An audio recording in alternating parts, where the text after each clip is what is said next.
the milestone of learning and growing is a 5-part thing. Recall, reflect, relate, realize, rejoice. 5 R's. This is the milestone of learning, okay?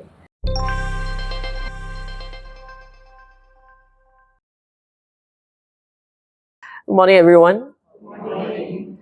I thought we would start with a little relaxation exercise, settling the mind a little, instead of plunging into studies. We will do a simple samadhi sitting. Usually it's translated as meditation, but sometimes the word meditation can sound a little daunting to people, a bit more high level, and people will say, I can't do it. But I assure you, samadhi is easily experienced. So not to worry, okay? You just do exactly as I ask you to. First, relax. Sit back, relax. On the floor, don't sit back. Relax, but still keep the body upright. Okay? But you must deliberately relax. Too many of you are too tense. Okay, so sit back. 来，坐后一点. Lean back a little.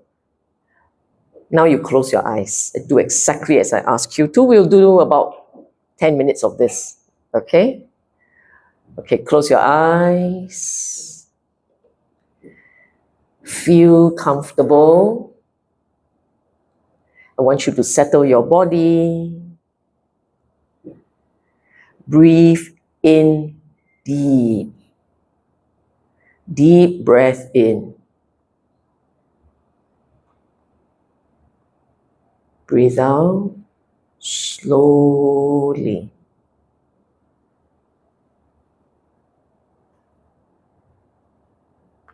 Another deep in.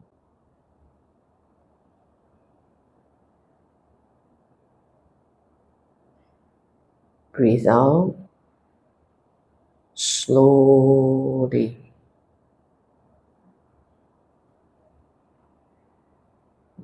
One more time. Deep in.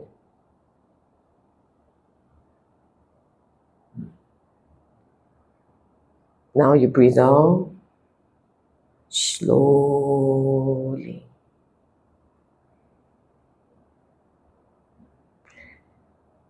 You scan your body from the base of your neck all the way down. I want you to relax muscles. Relax the muscles, the base of the neck.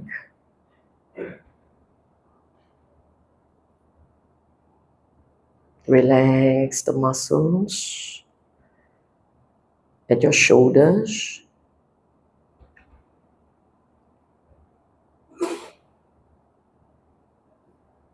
Relax the muscles on your upper back.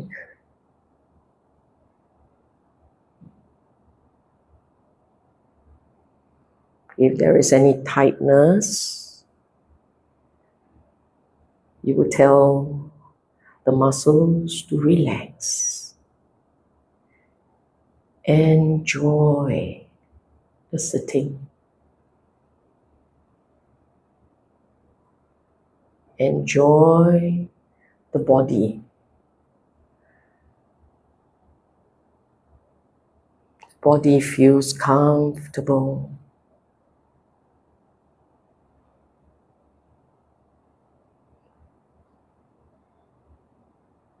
Body feels good.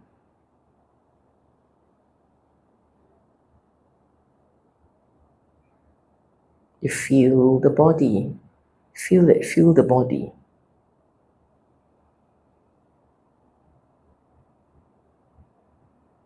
Feel the body relax.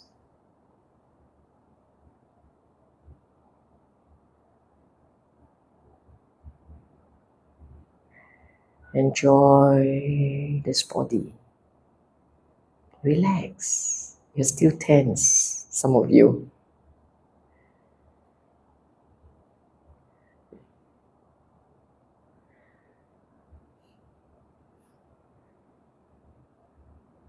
Now I want you to reflect like this. It's a blessing to be born a human.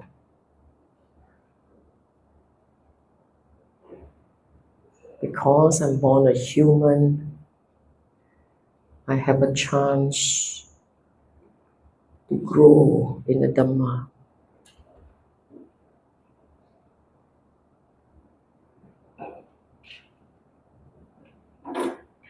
For that, I am grateful.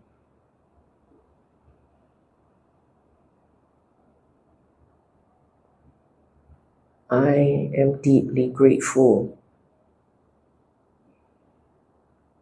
to this chance to practice.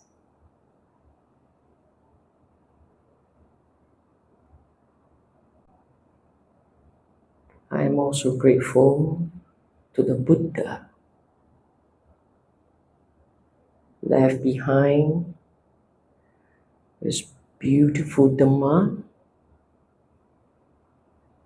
so clear.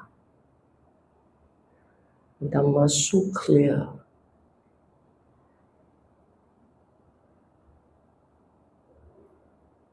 I'm also grateful that I live in the age of the Dhamma, so I can still learn and practice.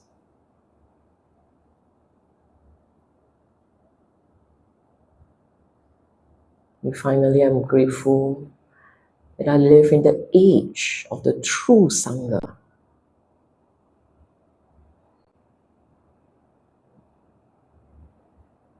Practitioners, pure and true, wise and diligent. These practitioners can show me the way to liberation.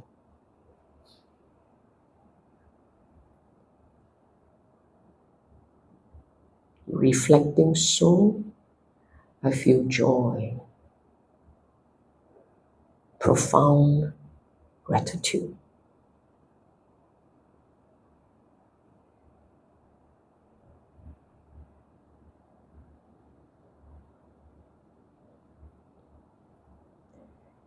And you say to yourself, may this joy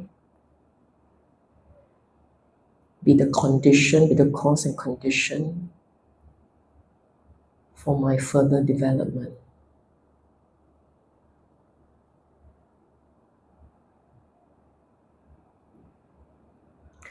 Now you take a mental bow to the Buddha.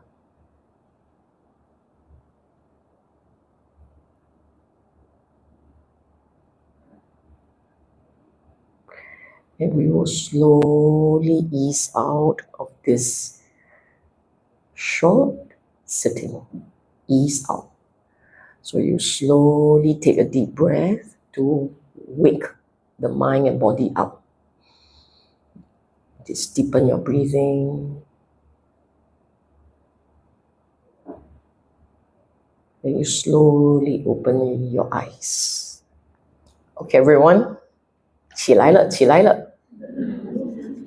How's your sitting? It's easy, right? Now, I just want to say this before we start today's talk. Actually, what we did is how it's supposed to be done. Okay? Do not try too hard to find the breath. You must relax. You always start a sitting with relaxing the body, relaxing everything. Not so much that you fall asleep, but enough for your mind to feel restful. Then you start. Okay? When the Buddha taught Samadhi Bhavana, cultivating the meditative mind. The Buddha always start with these two words: secluded from sensuous delights and secluded from unwholesome thoughts. In other words, settle the mind, be relaxed. Any agitation, let it go. But today is not about meditation. Today, it's about joy. Then you say, none of your words say joy. No. If you can run free without craving, you'll be the most joyous person alive. So for sure, this is about joy. And only Elaine can come up with a title like that. You're such a joyous person. Okay, now let's begin. When you saw this title, I assume you're here for the title. When you first saw this title, what came to mind? Which word came to mind? Okay, how many of you say running? Okay, let's do you can only choose one word. Okay, cannot choose so many words, huh? Okay. How many of you say running is the word I chose? Okay. How many of you say free? The free. How many of you say without craving? Or that craving lah, not without craving. Okay. The ones who say free, you're focusing on the right thing lah. You're focusing on the lighter part of life. The one who say without craving, a bit heavier. The weight you're carrying, it's a little bit heavy. Then you say, no, without craving, but you're already judging yourself, there is a part of you that judges yourself to be having craving. That's why I'm going for without. Do you see? I repeat, what you focus your mind on. Hear me, what you focus your mind, your attention, what you focus your attention on, that becomes reality. Okay? What you focus your attention on becomes your reality. If you focus on free, I like free, the rest follows. Then there is a part of you that is going for the elevated, the joyous. You're focusing on that. If you are focusing on craving, even if it's without craving, there is still a part of you that says, I have this problem. There is this problem. It is this problem that prevents me from experiencing lightness and joy. So I got to fix my problem. So you're focusing on problem. Okay? There is no right or wrong. There is just reality. Now, how does that translate into our daily life? Okay? Someone interacts with you. There is an interaction with you. And the interaction has all the pluses and minuses. We're not perfect. Surely got pluses and minuses. Some of us tends to focus on pluses. Someone say, can I help you? May I help you? And you focus on how nice this person is. So helpful, so proactive. Love it. You can do that, right? Or you can be, why you don't know, Why I must tell you? You must figure out your answer, ma. You can also be like that, right? So, if you're the first version, you're always grateful. If you're the second version, you're always unhappy. Your focus makes a difference. Why am I spending so much time on this? Because this talk is eventually will end with, what do you focus on? Okay? Okay. I'm very proud of this slide, okay? Look at the lovely thorny. Do you know what they are? I mean, what this is? Very good. The barbed wires. It says here, craving is Mara's born and fetter. Okay. What does it mean when we use the word born, shackle, fetter, tied down? What do we mean? It means you have no freedom. You understand? If you feel shackled, tied down, if you feel tied down, it means you have no choice. You feel helpless. You feel forced to do something. You feel you cannot, you do not have free options. How many times you end up feeling this way? Don't tell me don't have. I say you should have. The question is how often? Like, for instance, your children come to you and ask for something. Do you feel obligated? Yes or no? Serious?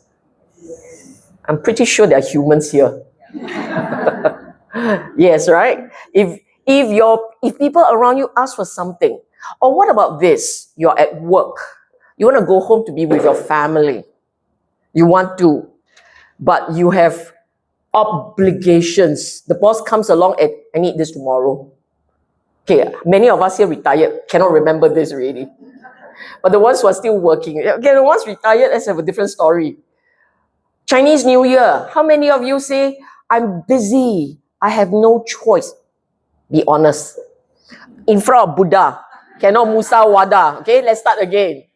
How many of you Chinese New Year period go, so many things to do, cannot help it?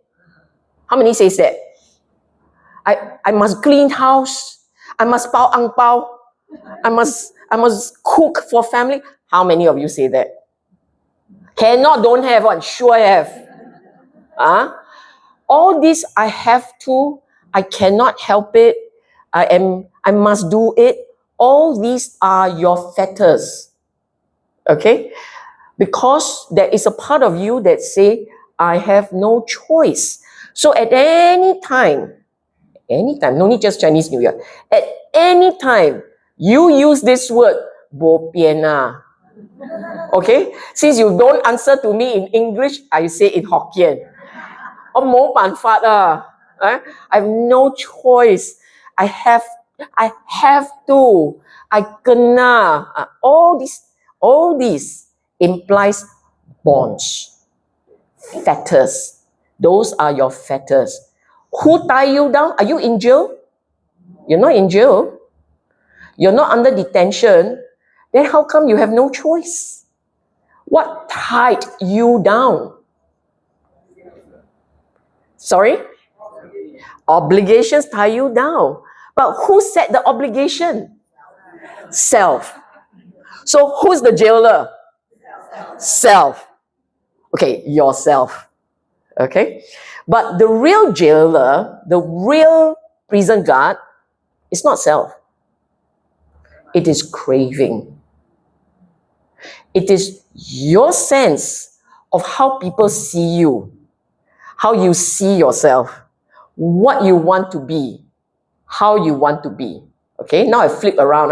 Let's talk about Chinese New Year and spring cleaning. Let's say there is a part of you that say, 不要緊啊，我清氣不要緊。安尼咯， if you talk like that, 會使無？會使啊？ Okay already freedom pardon already. Pardon 會使登出了。It's because you say cannot. You say people will say me. What will relatives and friends say? You go ask yourself that. What will BGF friends who come over say? They will say I am lazy, never put in effort. Many a times the fetters, the bonds are self-imposed. Okay? And they are self-imposed because you have expectations. You have demands, requirements. You! The Cantonese will say, 自己攞嚟衰. Okay? In English, we're very atas, right? We're very English. We ask for it. Somehow the Cantonese version is nicer. So why is this Mara, right? First and foremost, do not think that everything that constrains you, that ties you down, you want to blame it on someone, you blame it on Mara, the poor four-letter word.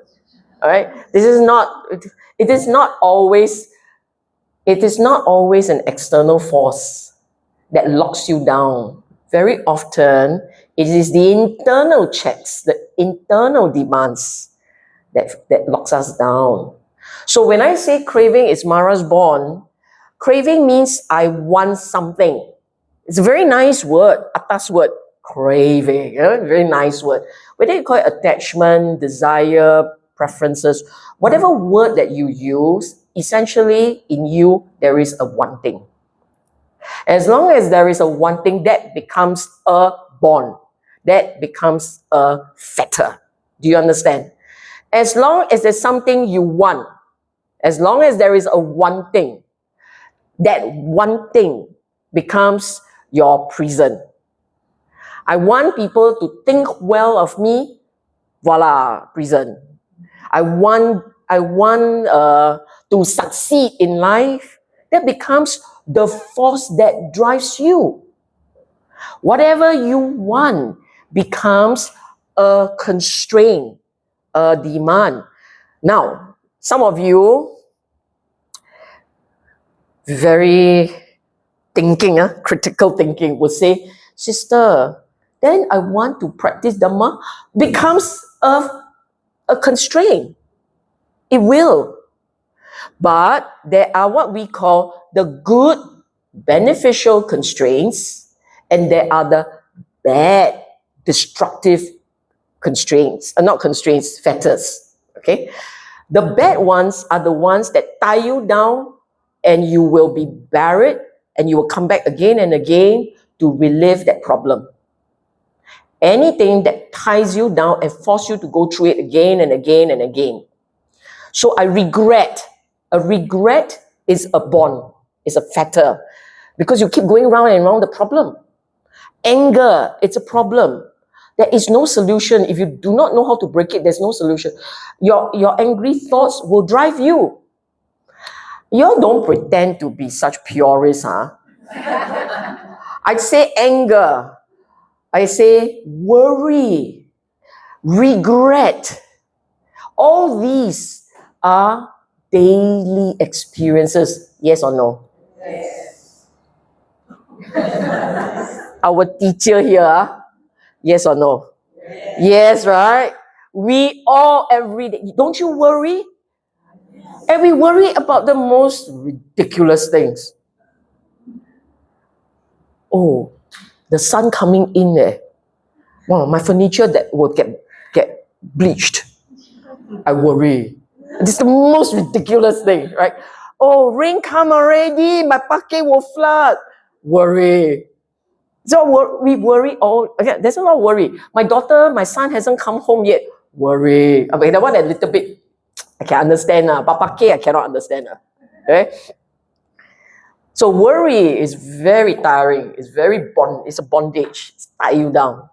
Okay? So that's a destructive one. The worry, the remorse, regret, anger, greed. You feel like eating char kway teow. I just introduced char kway teow into your head. How many of you lunchtime will make for the nearest char kway teow store? I don't know. But once it appears, that happens. Okay, those are the mental states that comes again and again, no way out, not helpful. And if you die, let's say you have a sudden heart attack, you die, thinking of char kway teow, jialat. Come back as the fly that flies near the char kway teow. Okay, that is a problem, right? That's a problem. Okay, the helpful one, the constructive ones, is constructive.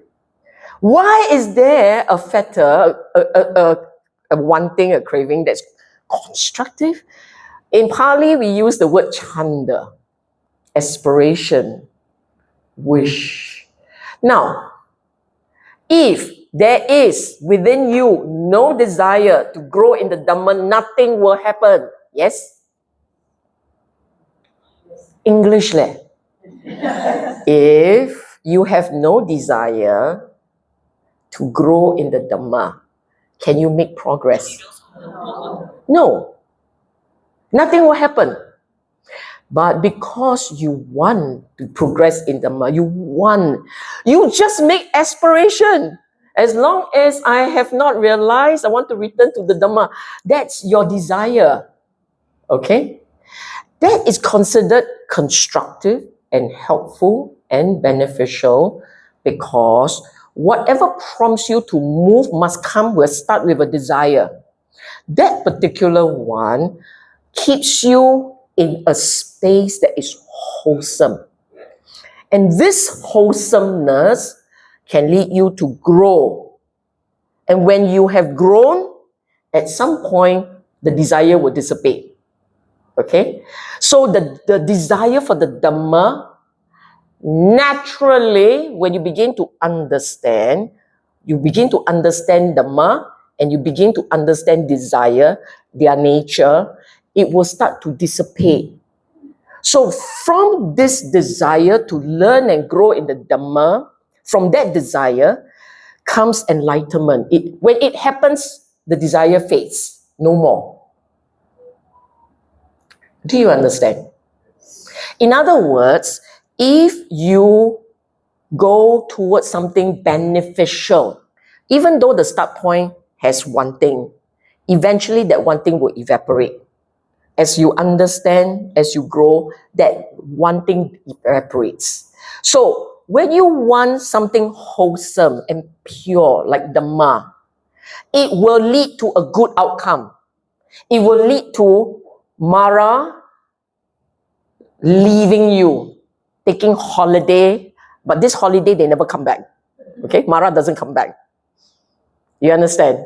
If it's something wholesome, the effect, the end result, the effect is that desire, the bond would disappear. And then you're okay. If it's not a good one, the unwholesome, the destructive, the problematic ones, when you have that desire, it will grow faster. It becomes obsessive. So the wholesome will dissipate, the unwholesome, the unskillful will bind. That's the difference. So desire for Dhamma, okay, as long as you grow. It is not okay, it's not healthy if it is no longer Dhamma that you want, but attainment. That's a different story. Okay. Anyway, this is a story for another day. I have to keep moving, otherwise cannot meet the 11 o'clock timeline. When you have no craving, you have freedom. Natural. As long as there's craving, you're tied down. No craving, the mind is light. So, when we use the word path to liberation, what does it mean? I'll give you the answer, but today we cannot wait for answer.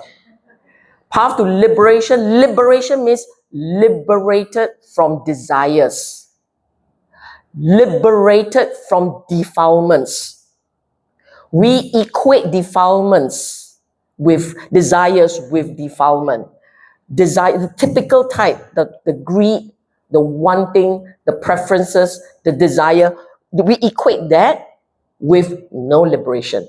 So as long as there's something you want, you are bound.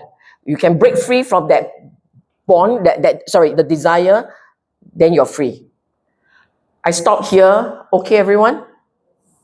You understand, huh? Don't just look at me like that, because this is your daily life. What I need you to remember is, in your daily life, every time you feel forced, compelled, every time you feel you're forced to do something, you're compelled, know that at that moment there is desire, wanting, greed. Okay, just remember that every time you feel forced to do something, you have desires. The moment that desire, that preferences dissipate, the sense of being forced will also dissipate. Now comes the big question, how? How do you reduce craving? I must say, this is not difficult. Okay? The answer is not difficult. Not difficult to understand. That's my job. Okay? Helping you to understand is my job. Your job is to make it come alive. So you have the harder job. I have the easier one. My easy job is I explain. Then you like, oh, okay. Your harder one is application. Make it come alive. Okay? Okay, now I give you your job. It requires, it's actually a faux pas, but I make it easier. Cut you cannot remember. You will need wisdom. Wisdom, please remember this. Every time we talk about wisdom, the easy answer, wisdom requires right knowledge, right understanding, right view, right perspective, okay? That's part one. And because you have the right view, you have the right intention, inclination. And half of you go, I've heard this, right view, I've heard this. Okay, never mind, here's some more. So this is the easy answer. There are different ways of slicing, of skinning this cat. So violent. There are different ways of explaining wisdom. Okay? One straightforward and simple way. So next time you tell people we must have wisdom, what does it mean? Don't contort over trying to explain. Just say right understanding, right intention. Right? Right intention, right thought. Okay? But then you must explain that. The second one is something called Yoniso Manasikara. And then you may go, she the Pali word again. It's a beautiful word. The English word doesn't come close to capturing the meaning. Yoniso Manasikara actually means paying attention. Manasikara means attention. Okay? And Yoniso is the correct version, the correct attention. Now I give you an idea what I mean by attention. Just an idea. Remember earlier on, I say, what do you focus on? Do you focus on the word craving or do you focus on the word free? Okay? Your attention is the focus. Did your focus land on craving or land on free? You will have a preference one, a natural preference. Have you all done those cute little psychosomatic tests where they have a picture and then there are many things on the picture and then where that attention lands, it tells you a certain thing about your personality. Have you all done tests like that? 没有? Okay, next time I will bring that. That, where your attention lands, that is manasikara. Okay? So if you're a drug addict, you come here, you will look for the glue or the marijuana. You will not be looking at flower. When you look at flower, you think of scent as opposed to flower. If you're hungry, you come here look at orange. You will not look at Buddha. You are Buddhist, you come in, you see Buddha Rupa. Okay? And you feel joy. If you are not a Buddhist, in fact, you have some resentment towards the Buddha, you come in, you get angry. Okay, you get it? You understand, right? That switch is manasikara. That is your attention. Okay? It will land. And your habit, your instincts will cause the mind to land, your attention to land in a certain way. For sure. Okay? All those of you who are cooks, you go and taste the food, your attention is what's the ingredient, how is this done? The rest of us, shiok. If you say shiok, you're not a cook. Okay? You're not a chef. You're foodies. Okay? Get it, huh? Get it? You want the correct one, not the wrong one. Okay?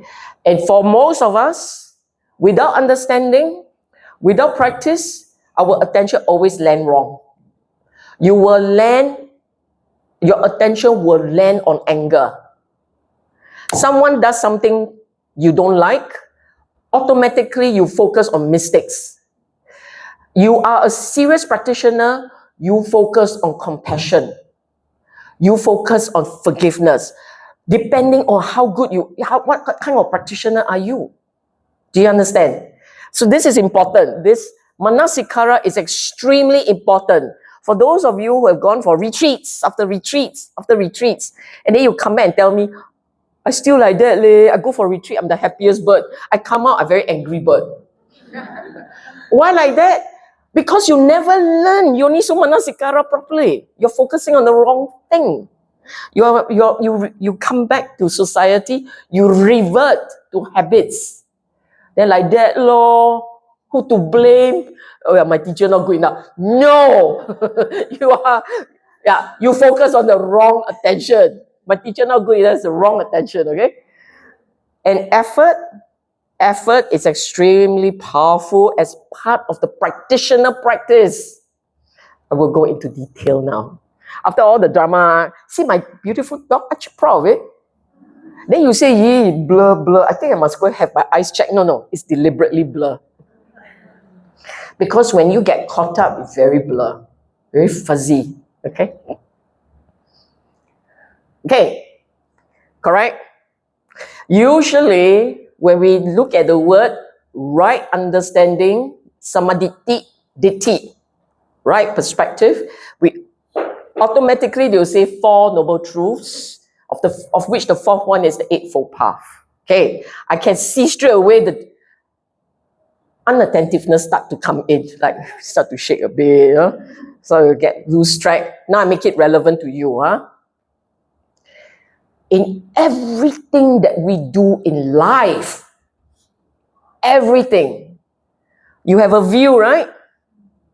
How many of you say, yes, I have a view? The rest of you don't know what view is. For sure, you have an opinion. Opinion, ubo? Okay? Inside the gong wei, ubo?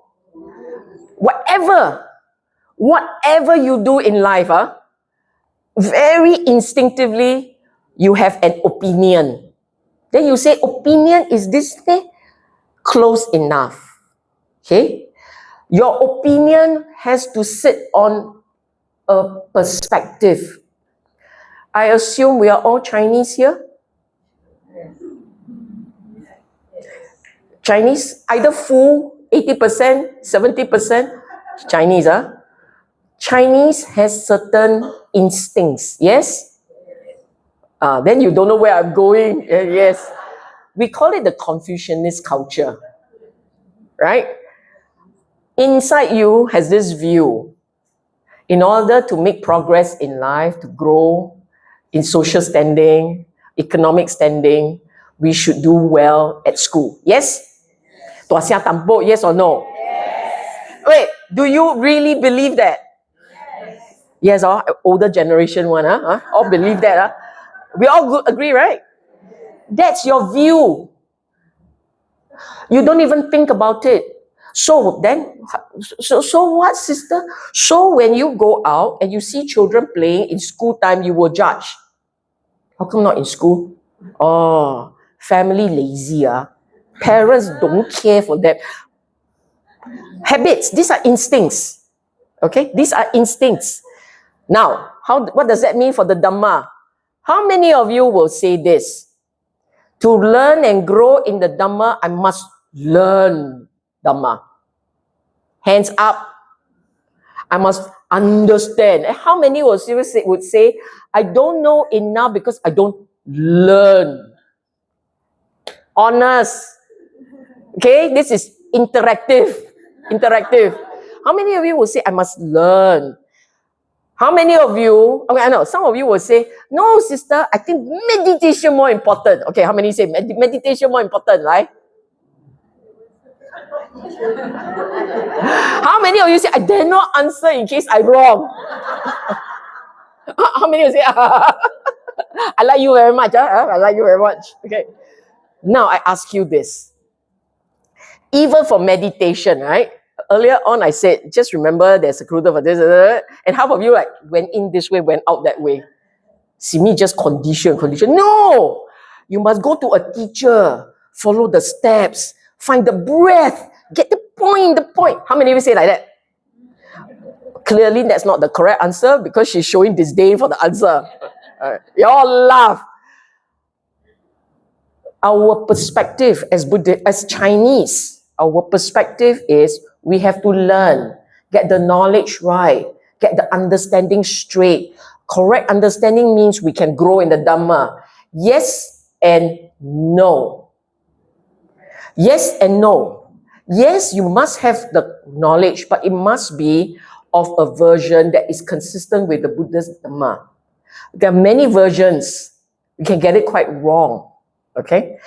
Now, but it's not about scoring exams. Okay? I know. Why is it, sister? Your biography note says first class in Dhamma. Because the world wants that first class. I don't care for it, but the world wants it. The one wants the assurance that my teacher know what they're saying. Okay? The reality is, actually, you don't need a lot of information. If you have wisdom, when the Buddha talks about Four Noble Truths, you're done already. You don't need to know Paticca Samuppada. You don't need Tilakkhana. You don't need everything else. You only need Four Noble Truths. Four Noble Truths requires you first and foremost to understand that your discontent, your dissatisfaction, the part of you that feel life is hard, that part of you that instinctively feel, wow, chin chuan life a bit chuan. Now maybe not so chuan, but when I was working very chuan. Okay, that part of you that feels life is not easy, that part of you has a little bit of wisdom. Actually, that's the start point. The part of you that say life is really not easy. Okay? But it cannot end there. Life is not easy that everybody's enlightened, no? Everybody feels that way, ma? No. The question is, why is life so chuan? Why is it life feels so chuan? Why is it learning Dhamma feels so chuan?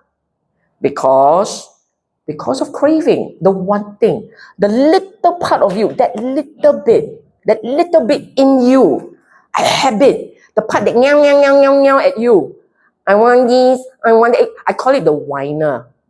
I want this, I want that, I want it this way, I don't want that way. It's the whiner.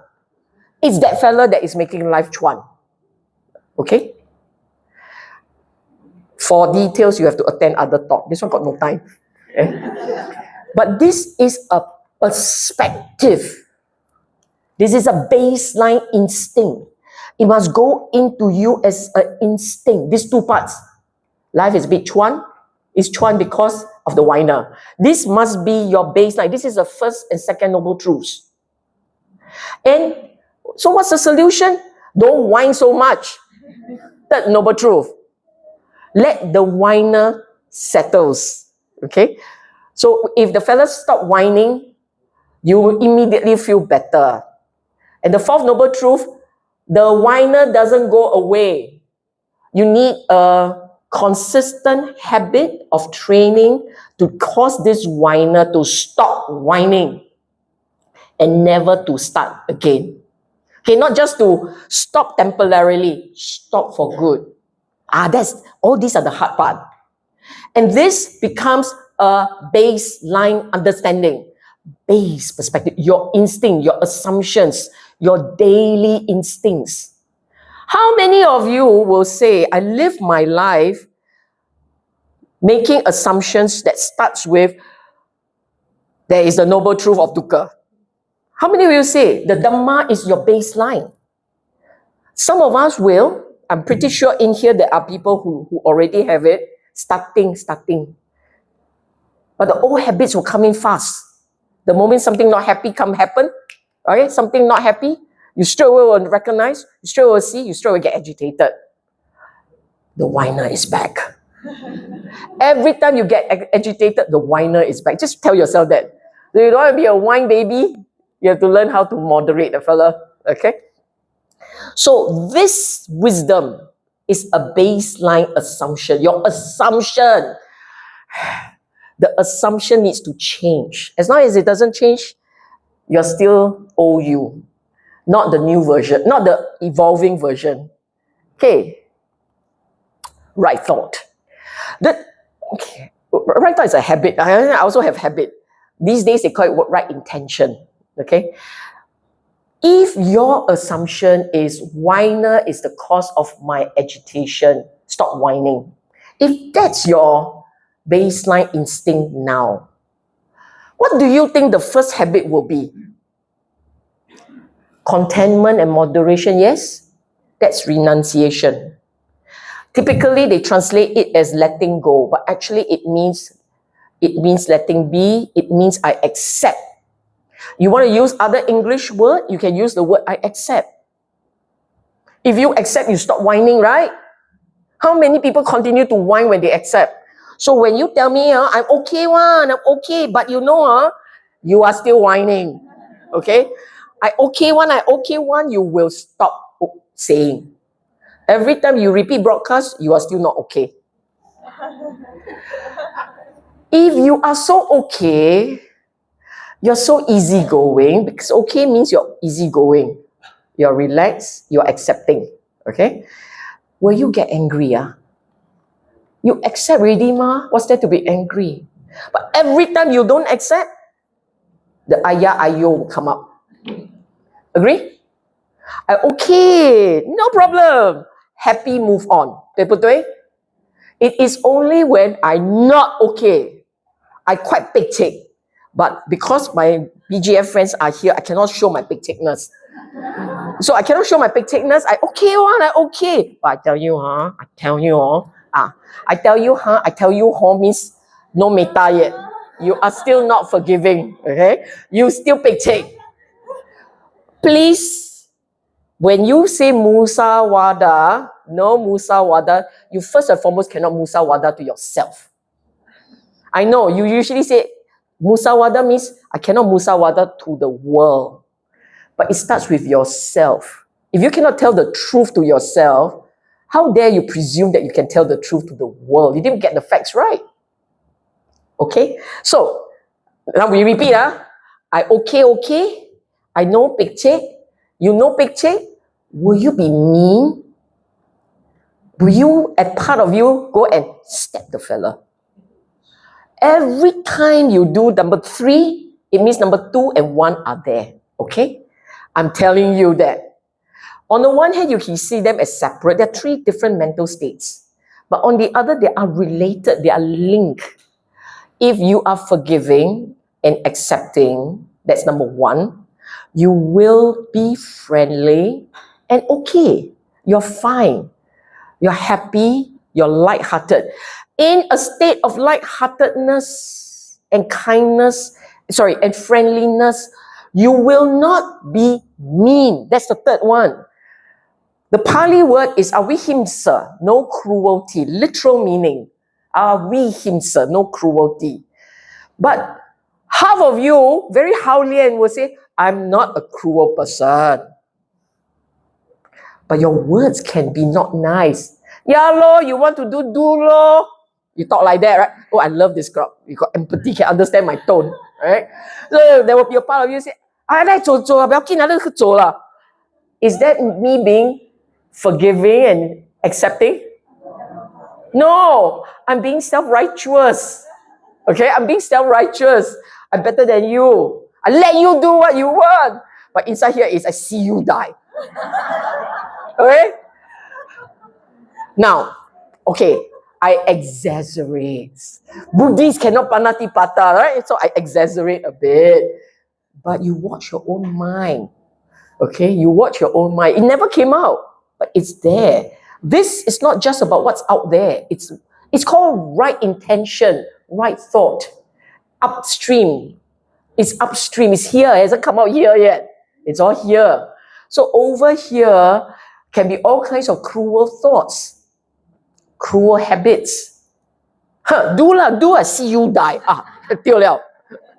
By words. Okay? And it happens. It doesn't make you a bad person. No, it makes you human. What Buddha will call asattva puttujana, the untrained regular person, ordinary person. Okay? So this is wisdom. So if you have wisdom, You are mindful. If you have wisdom, okay, now we talk about the have. If you have wisdom, you're mindful that actually whatever bosong you have stems from an internal wanting. As long as there is a part of you that wants something, you will not feel song. Okay? Wanting equal no song. No wanting equals song. Get the mathematics right. Okay? So, you will know that. And you will recognize that. Every time you truly forgive, you must remember yourself feeling better. I'm feeling good. It means you're on track.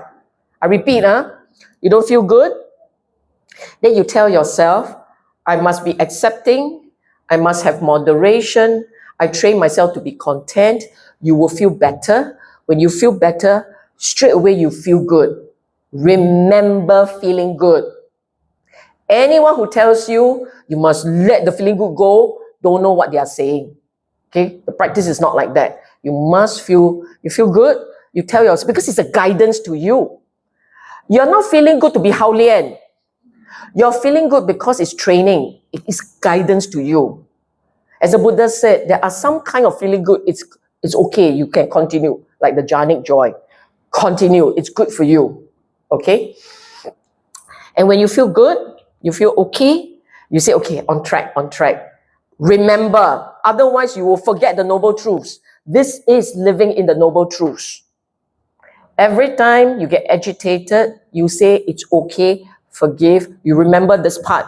I'm content, I'm accepting, I'm forgiving. You feel good, you tell yourself, on track. 今天可以交功课. Today I can pass up my homework. Okay, very good. Okay? This must become your baseline. The habit for you is, it's okay, I'm okay, let be. Like that, Lord. That must become a habit. When that becomes a habit, with understanding, it means you have wisdom.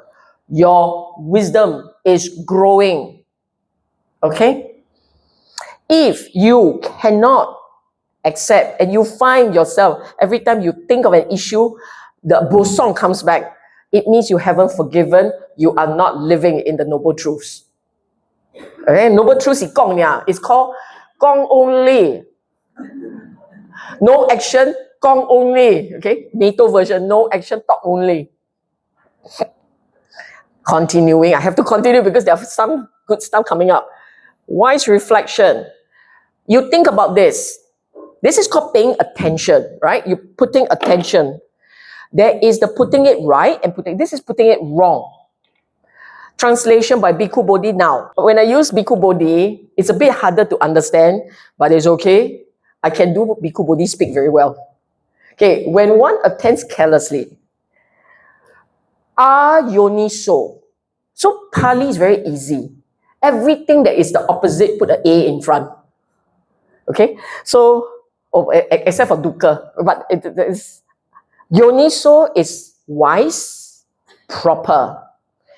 Ayoniso, unwise, not proper, incorrect. Okay, so that's why the translation carelessly, didn't do it right, anyhow. You can also change the word to when one anyhow attends anyhow. Unreasoned sensuous desire arises, which means that which is not there. Unreasoned, they are not there. It will come up. Those which are there, the unreasoned sensuous desire will increase and expand. Unreasoned, it will not there, but it will come up. And what is there gets worse. The laziness not there, and then when you attend unwisely, it comes up. Restlessness, worry, and doubt. Okay, now in English. Regular layperson English. I want you to imagine, okay? All of you, don't just read the words. Follow instruction. I want you all to recall someone you don't like. Go. Can or not? I know, in front of Buddha very hard, but try. Okay? Can or not? Can. A reason, the moment you put your attention there, what happened? A reason. That's what it means. It is not there. You put your attention, it arises. Now I want you to think, try another one, okay? I want you to think, serious, follow, okay? Follow. I want you all to think of char kway teow. Okay, vegetarian char kway teow. Okay, think of your favorite dish. Go. Well, not everybody likes char kway teow. Okay, think of your favorite dish from your favorite store, cooked by your favorite cook. What happened? What happened? Saliva. Yeah. I forgot about that food. Yeah, I think die lah. After this must go away. Okay, you see that? This is what it means. Something that is not there, the moment you put your attention, it arises. But now we go back to your angry thought. If you keep continuing to think of that person, and then you go into what the fella has done, what the fella has said, you get angrier and angrier. Okay? So, what this means is, Yoniso Manasikara, Yoniso Manasikara. You need to put your attention on the right object in order to grow in the right way. So this is the second one. You attend carefully. Now Yoniso Manasikara. Mindfulness not there will come up, and all the rest of the mental states, wholesome mental states. For those of you writing, I'm telling you what the wholesome mental states.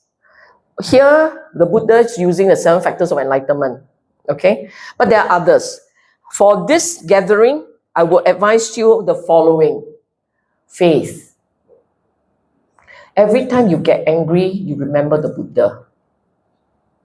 Not that you are angry Buddha, but you stop your attention on the object of anger, you flip it to Buddha. And I like to tell people this. People who don't know a lot of Dhamma, but they are all depending on the simpler version.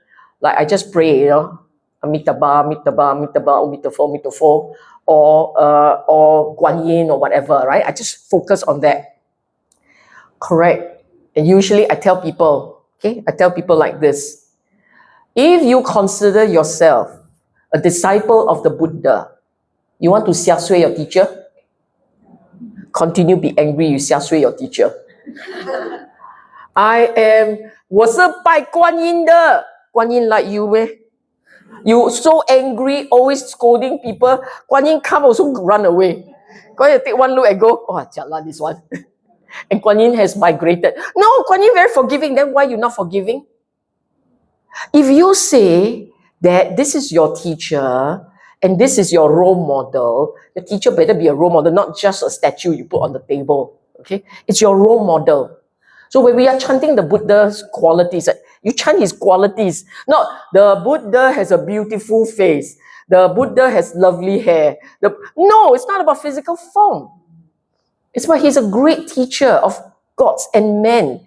He's perfect in wisdom, wonderful in conduct, immaculate in conduct, right? You are talking about qualities. So when you recall an object of faith, it's the qualities that you recall. And you use that. You use that to cultivate mental states. So in the same way, metta, just for you to feel. No, metta is to recall metta so that your mind stays in a wholesome state. Recall the object. One attends carefully. Yoniso Manasikara, attending carefully. Okay? Putting your attention on the correct object. So the correct object will be faith, gratitude for lay people, for daily life, faith, gratitude, metta, generosity, even the devas. All these are good, useful objects to recall. Normally, when we get angry, what object do we pay attention to? Hello, you all never lost a temper before, is it? When you get angry, when you get angry, what do you think of? Object of anger. So let's say the person is X. Right? You think of an individual X. Say me, always say me. Every time you recall, Your mind goes back to XAU, the words he said, the words he used. Agree? You all think about it. I asked you to recall one person. What did you recall? The face. What else you recall? What he did to me. What else do you recall? Then we quarrel. So your object is the one that will trigger unhappiness. Object. And the Buddha says, attend wisely. Switch object. Why you go and run down the rabbit hole? Switch the object, break the chain, turn around. Later on, I'll teach you how to do that. Okay? Effort. Now this, when we talk about effort, it's always this one.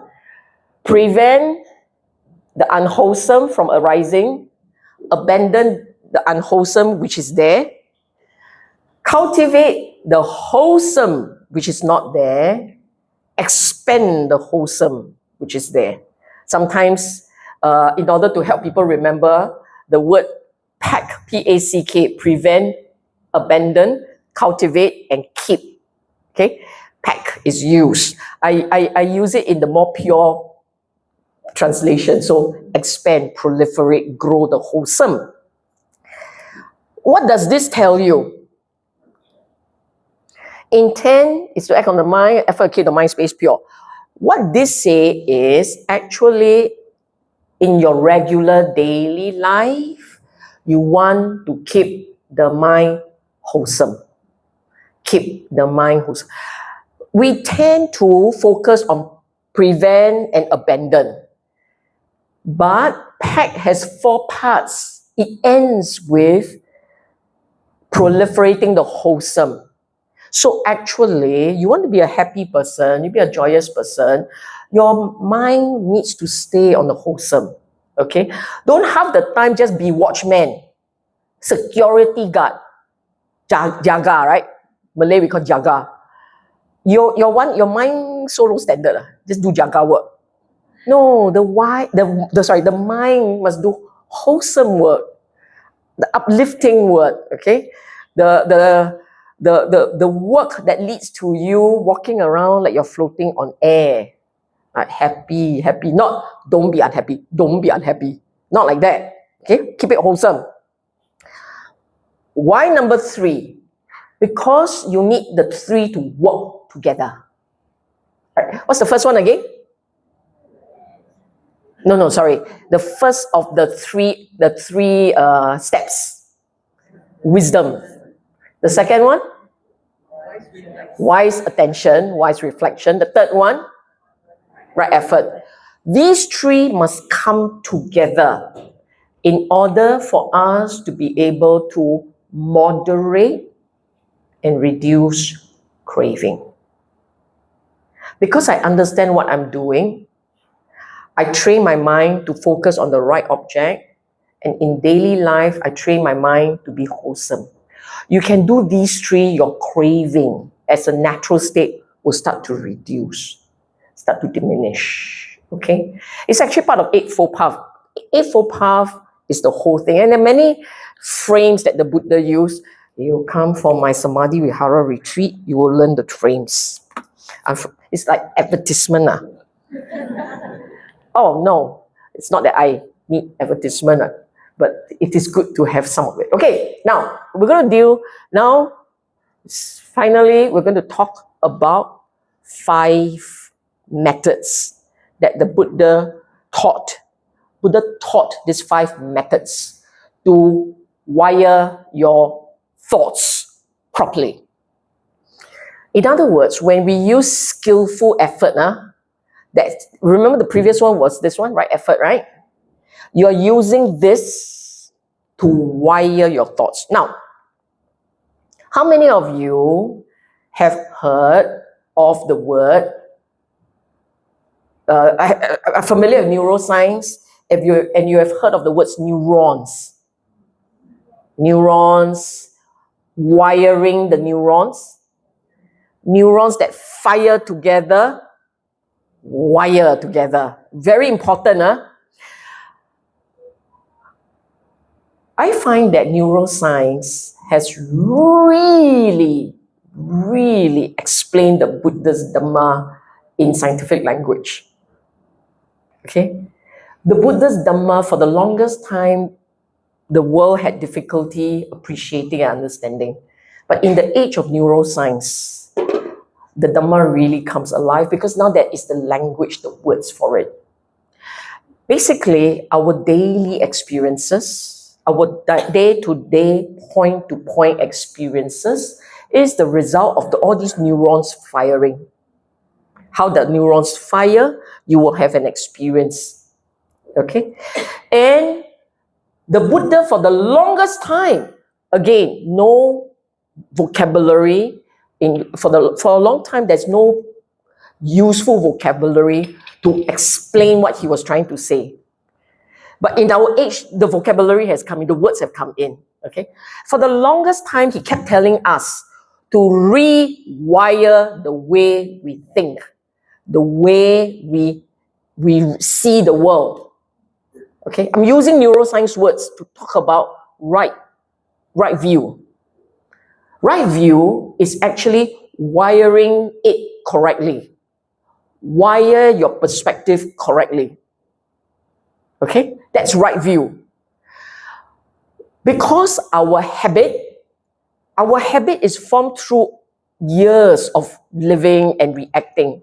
So if you live in a very Buddhistic, wholesome practitioner space, not Buddhist, practitioner space, a Buddhist practitioner space, if you live there and you stay there, you grew up in there, you will naturally,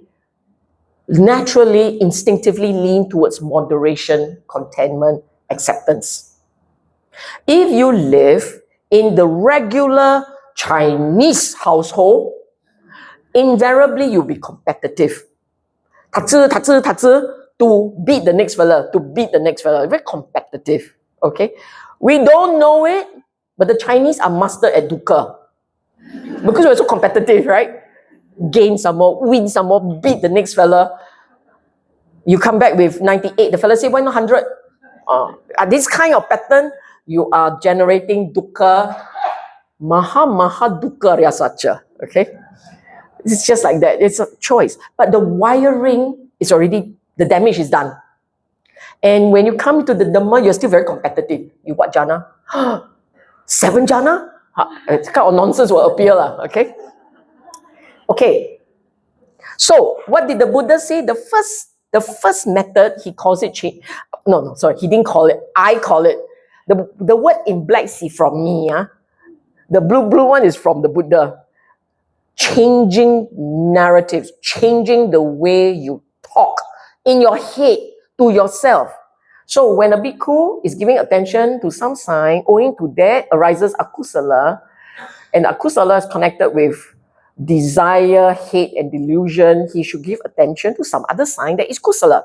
Long story short, if you put attention on an object that triggers unhappiness, lobha, dosa, moha, right? Greed, anger, delusion. You go and put your attention on an object that causes you to grow in unhappiness. No good. Change it. Focus instead on something kusala, wholesome. You understand English? There seems to be this silence. Yes. Unwholesome.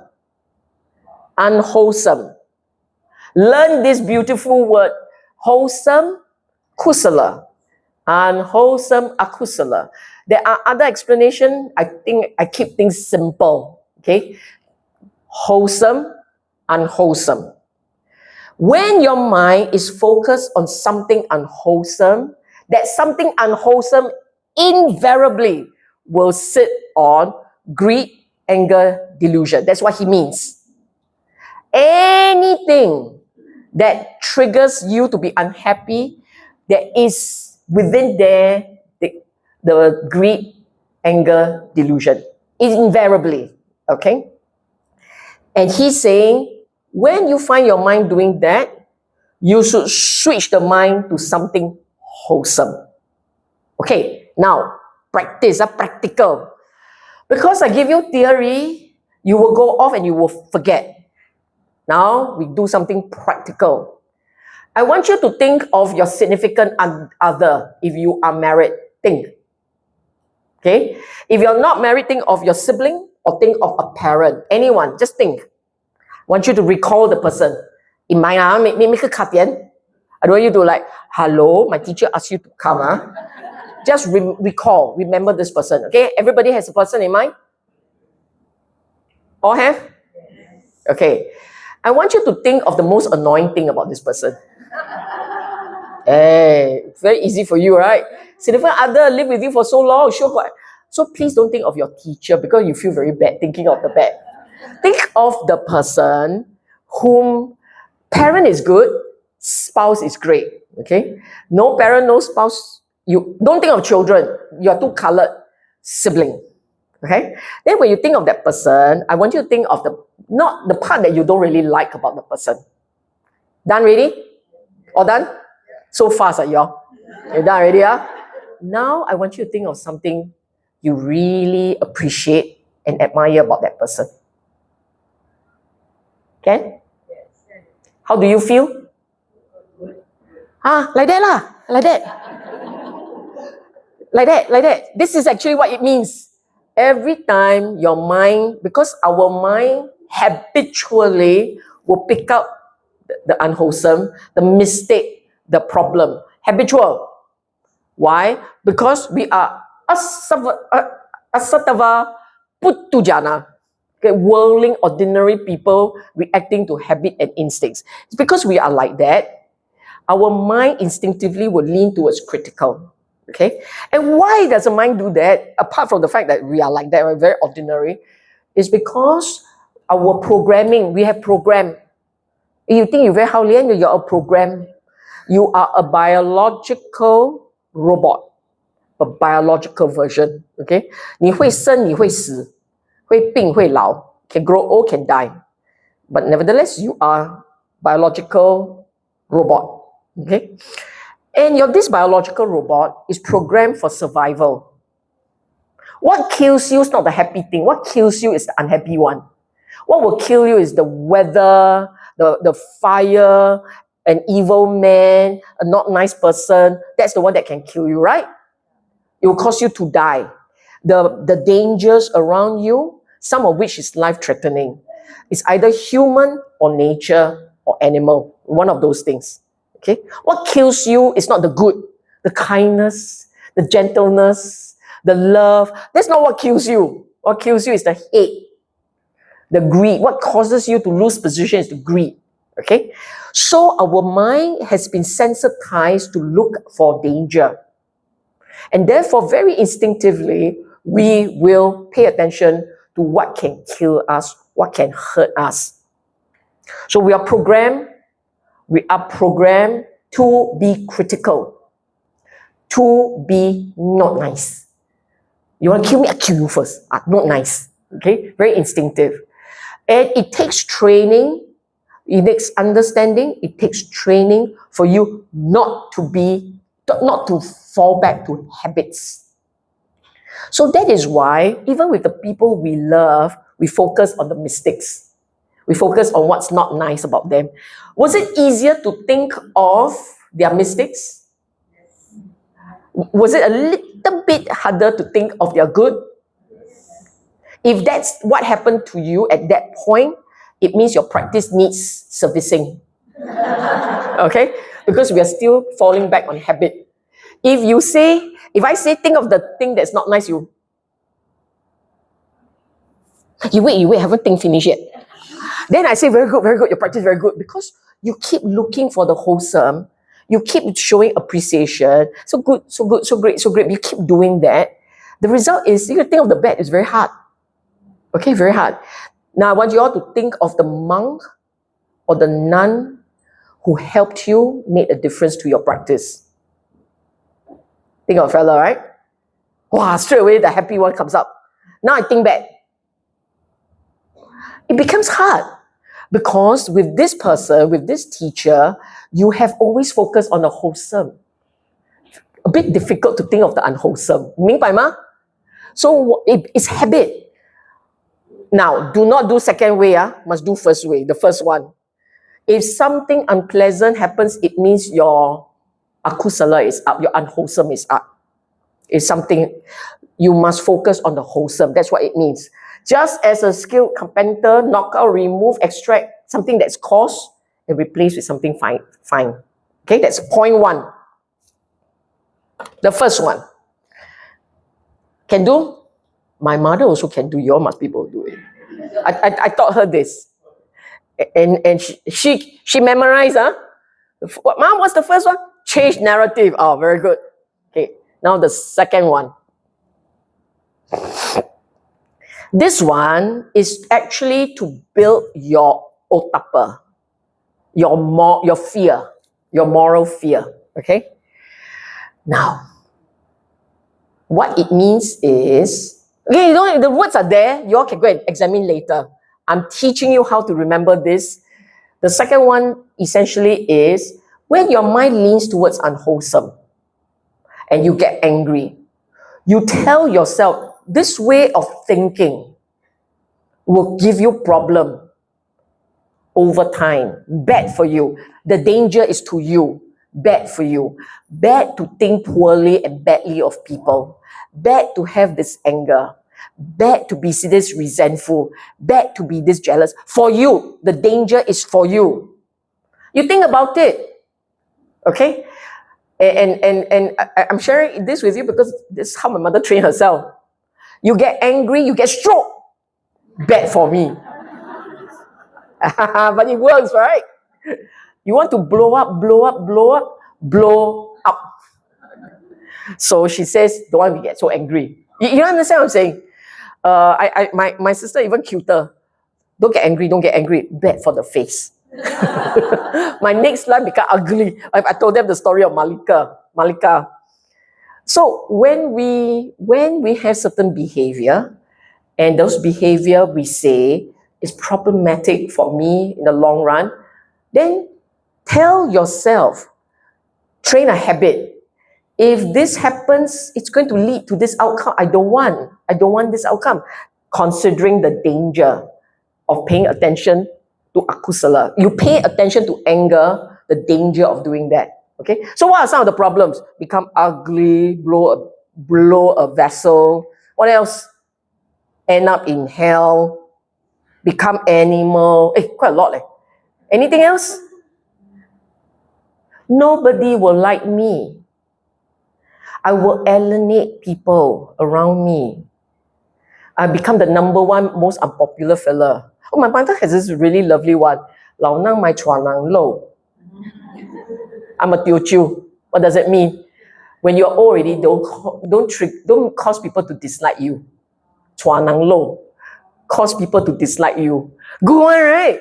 All these reflecting on, you're going to be abandoned by everyone around you because you're always scolding them. They're not coming back. Then you say, why? They're my children. You go back to your parents or not? When your parents always scold, you go back. But you also don't go back. Your children also won't come back. Okay, you learn these things. Okay, number 2. Number 3.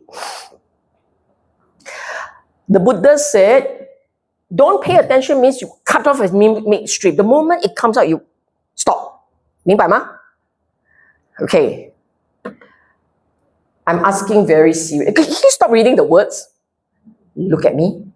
Because when I explain to you, it's easier. You can, this slides can be given to you. You can look at it later. Okay? I explain to you, it's easier. Okay. But I have to put them there so you can bring home and read. I ask you this, Okay, experiment now. Okay? So to show you how it's done. Okay, I want you all to follow me, follow, You sit quietly. I want you to recall a loved one who has passed on. Okay? Just recall. Don't think so much. Recall. Okay? A loved one who has passed on. Can everyone? And here you say this, follow my words. I am sad because I'm not going to see this loved one again. Followed, right? How do you feel? Okay. Okay, all okay? Everyone's fine? You're here, right? Now you're waiting for me, right? You got think of her or not? Or him or not? Your sadness over. So when you put your attention on something, the feeling will follow. The moment you stop putting attention there, the feeling stops. So all this while, when I say, you okay, you okay or not? Okay, everybody like, get going, auntie. But you get annoyed, you don't get sad. Because it's over. It's over. The feeling associated with anything, when the thought arises, the feeling follows, the sanya follows, shakara follows. But when you stop it, stop, midstream, stop.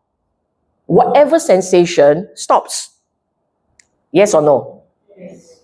Okay, so the training for us, our training, remember this, our training is watch breathing.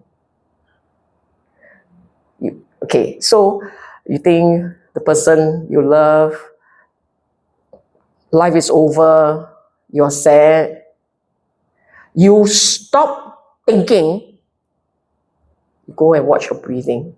So now you watch your breathing. Feel the body. Feel the posture. Story is over. The story is over. Do you understand? Okay? The thinking and all, it's over. I make it sound so simple. Actually, it is this simple. But you don't believe me.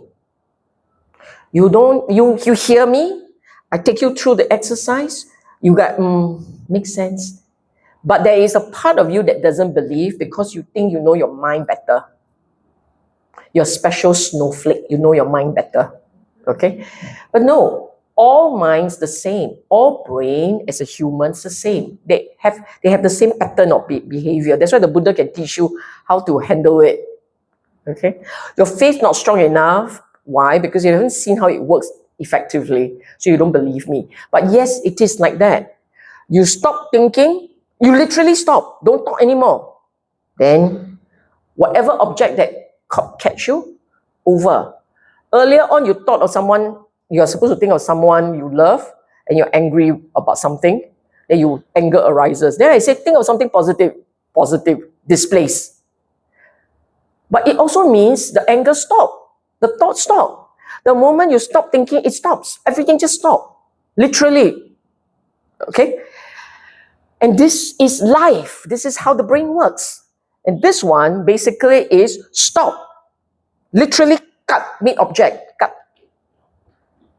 Whatever, they don't want to look at the form, come within range, shut your eyes or look away. You do that. You go, walk, place is very ugly, you look away.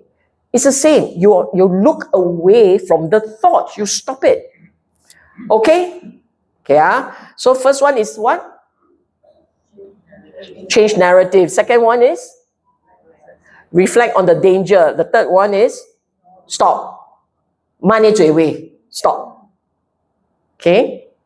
Fourth is difficult.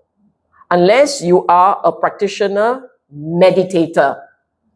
The fourth one requires you to see how thoughts, narrative, how thoughts run. And you train yourself systematically to slow it down. Okay? Slow it down. So your thoughts, blah, blah, blah, blah, blah, blah, blah, blah, blah.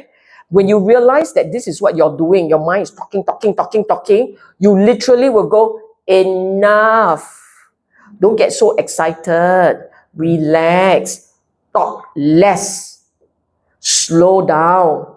Then as you say that, the thought starts to reduce in number. Initially, proliferation, very fast. Then you say, relax, slow down. Then the thought slows down. Now, this is very effective for worry. When you worry, your mind spins, your thought spins. And then you literally tell yourself, slow down, slow down. You say the word in your head, slow down. Then you notice that initially it's spinning fast. And when you tell it to slow down, it spins slower. One thought arises, two thought arises, three thought. You can see it. And then you say, slow even further. Relax even more. Then the thought, there'll be one that pops up. But what if it pops up? And then you say, slow down more. It will, until bo liao, until lie down, bo liao. Okay? Literally, the words, this is Bhikkhu Buddhist translation. Very chun with the Pali word, but sometimes a bit hard to understand. You understand, huh? So number 3, cut, stop. Number 4, slow down. Most useful for worry. Because when you worry, it spins very fast. When you get agitated, it spins very fast. You tell yourself in your head, slow down, relax. When you say slow down and relax, for those of you who are very good practitioner, you stop until nothing. For those of you who are new and learning this for the first time, it will slow down, but it will still keep coming. And as you watch it come, you tell the fella, slow down more. Slow until nothing is left. Slow until it stops. Okay? Okay, last one. This one not my invention. This one came from Buddha, okay? So you want to blame, okay,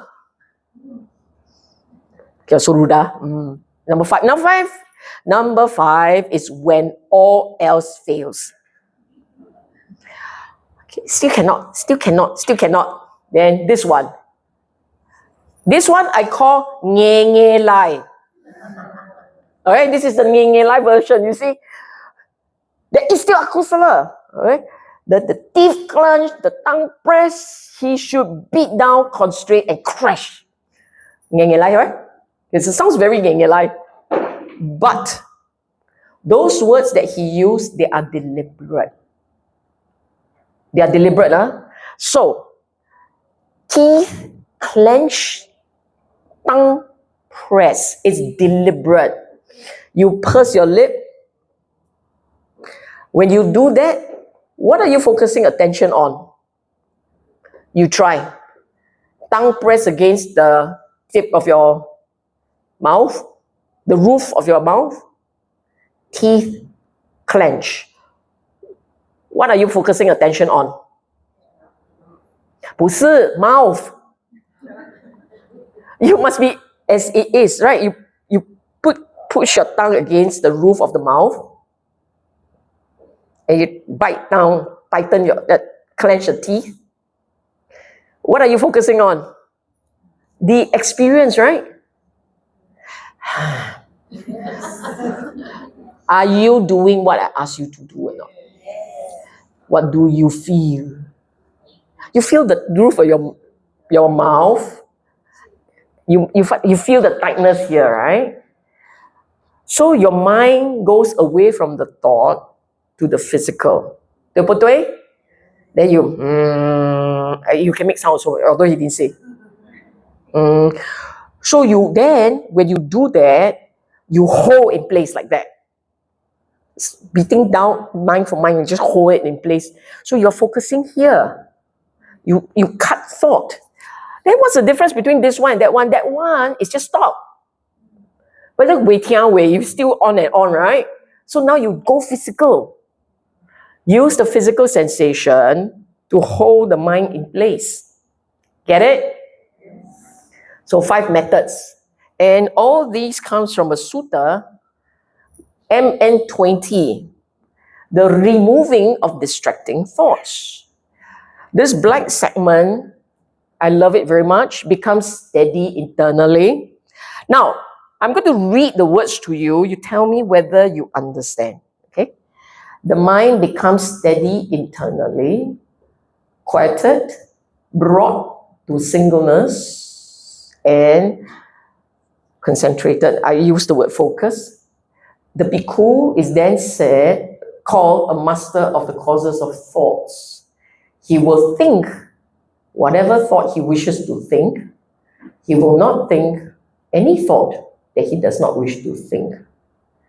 He has severed craving, flung off the fetters. It's because he has no more craving. That's why no more fetters. Remember what I said much earlier. As long as you have craving, you have fetter. Okay? And with the complete penetration of mana conceit, he has made an end of suffering. What do you understand by this? So this segment has two parts. Okay? The first part is what we want to focus on. The second part is enlightenment. But the first part, in your daily life, in our daily life, we can live our life in such a way that we are not plagued by thoughts that cause us agitations and worries and problems in our daily life. We can. These 5 methods can help us to calm down the thoughts and live a life that is very quiet and peaceful. Because internally, when no thought arises, it doesn't mean you're unaware. It merely means there is no construction going on. You're just aware, watching your breathing, resting on the present, being in the enjoy the la land of the moment. Okay? You're not caught up. Many a times we live in a world of thoughts. When you live in a world of construction, thoughts are your construction. Okay? When you live in a world of construction, are you living in the here and now? The world around you has passed you by. You're unaware because we are stuck here. We're trapped here. And the ones that trap us the most are usually craving types of thoughts.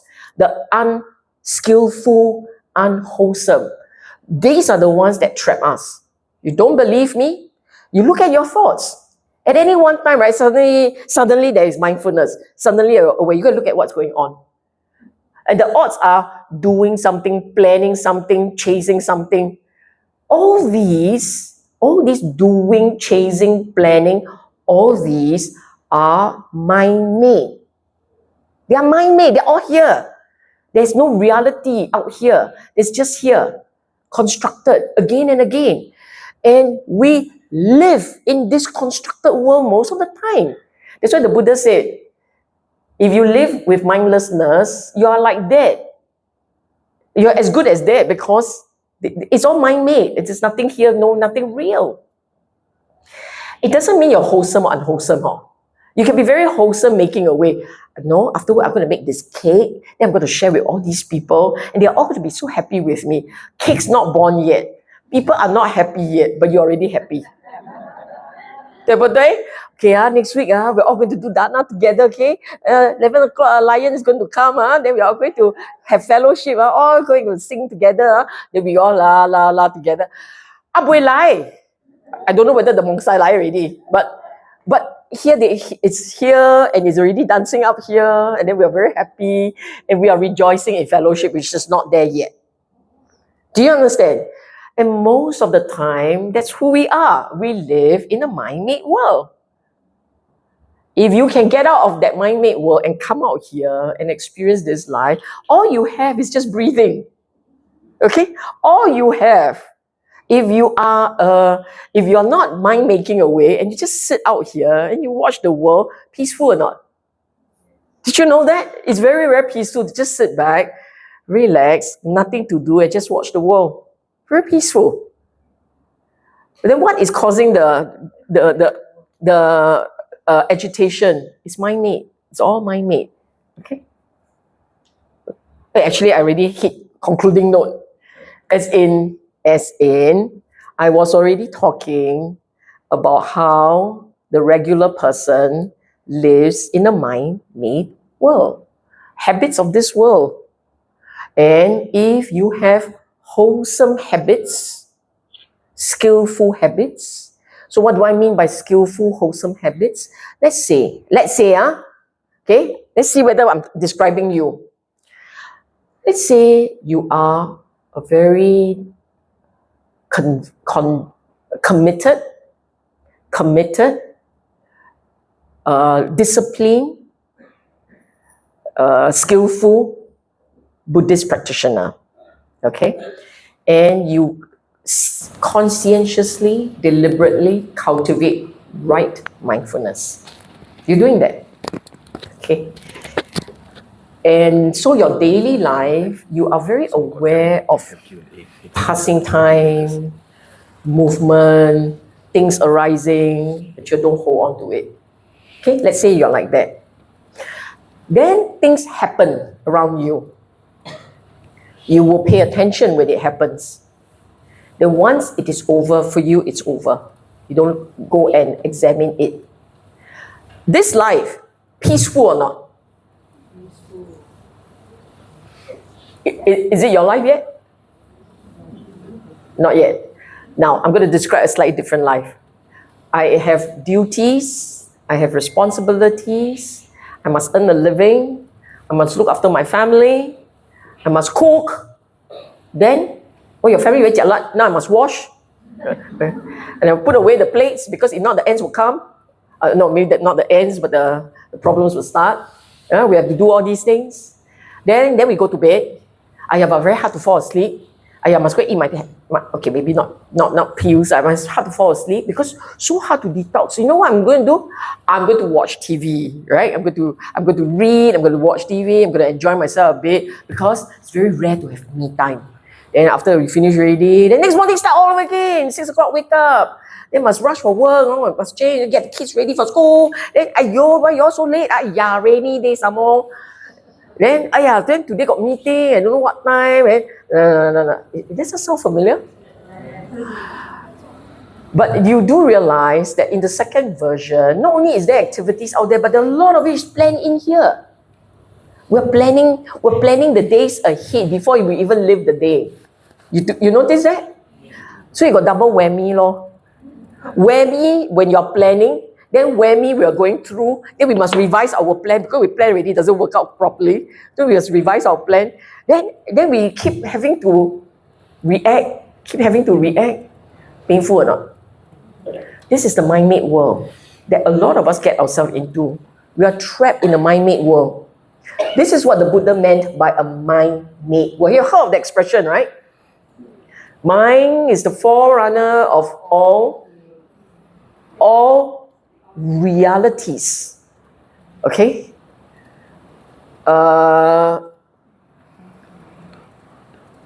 Manu Pubba Gama Dhammo.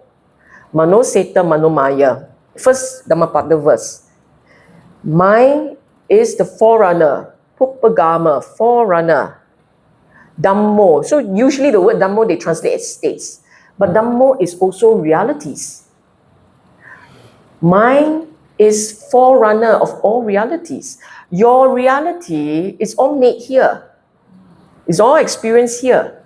You don't have here, you experience what reality? No mind, no reality. No mind, no experiences. Okay? And when you are motivated by wholesome intention, you're a happy person. If you are motivated by unwholesome intention, you experience pain, suffering. So it boils down to intention, our intention. And I will explain intention in this way. Habits, it boils down to our habits. The one thing we can try and shape are habits. When we teach all these Shankara, this training the thoughts. Use the thoughts to train good habits. Habits of forgiveness, habits of contentment, habits of embracing.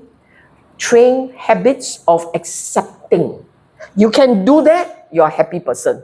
You cannot do that, you remain in your usual unhappy ways. Okay? Understanding, I already said, my job is to help you to understand. Understanding is the easy part. Now comes the hard work.